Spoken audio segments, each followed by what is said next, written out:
ಗೊತ್ತಾ? ಅಂಗಡ್ಯಾಗ ಒಬ್ಬ ಹುಡುಗ ಕೆಲ್ಸಕ್ಕೆ ಹೋಗಿರ್ತಾನಲ್ಲ, ಆ ಹುಡುಗ್ಗೆ ಲೇಪ ಏ ಅಂತ ಕರಿಬೇಡ್ರಿ ನೀವು.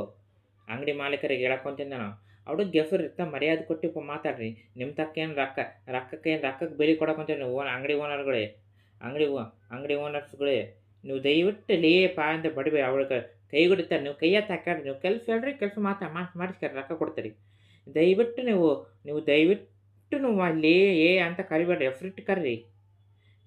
ಆಫ್ಟರ್ ನಿಮ್ಮ ಮನೆ ಮಕ್ಕಳು ನಿಮ್ಮ ಮಗ ಮಗಳ ಅಂತಂದ್ರೆ ಕೆಲಸ ಮಾಡಕ್ಕೆ ಬಂದಿರ್ತೀವಿ, ಹೆಣ್ಮಕ್ಳಿಗೆ ಎಷ್ಟು ಗೌರವ ಕೊಡ್ತೀರಿ, ಗಂಡು ಮಕ್ಳಿಗೆ ಯಾಕೆ ಕೊಡೋಲ್ಲ ಅಂತೆ ನಾನು ಅಂಗಡಿ ಮಾಲೀಕರಿಗೆ ಕೇಳ್ಕೊಂತೀನಿ ನಾನು. ದಯವಿಟ್ಟು ಲೇಪ ಏ ಅಂತ ಕರಿಬೇಡ್ರಿ. ಇಷ್ಟ ಇದ್ರೆ ಅವನ್ನ ಕೆಲ್ಸಕ್ಕೆ ಇಟ್ಕರಿ, ಇಲ್ಲಾಂದ್ರೆ ಕೆಲ್ಸಕ್ಕೆ ಬಿಡಿಸ್ರಿ. ಲೇ ಅಂತ ಕಳಿಸ್ಬೇಡ್ರಿ, ಲೇ ಏ ಅಂತ ಕರಿಬೇಡ್ರಿ. ಅವ್ರಿಗೆ ಹೆಸರಿಟ್ಟು ಕರಿ, ಮರ್ಯಾದೆ ಕೊಟ್ಟು ಮಾತಾಡ್ರಿ. ಅವ್ರು ಅವರಿಗೆ ರೊಕ್ಕ ಕೊಡ್ತೀರಿ ಗೊತ್ತೇ, ರೊಕ್ಕ ಕೊಟ್ಟು ಕೆಲಸ ಮಾತಾಡಿ ಹೆಸರಿಟ್ಟು ಕರ್ರಿ. ಬಡ್ಯಾದ ಗಿಡ ದಯವಿಟ್ಟು ಮಾಡಬೇಡ್ರಿ, ಅಂಗಡಿ ಮಾಲೀಕರಿಗೆ ಹೇಳಕೊಂತೀನಿ ನಾನು.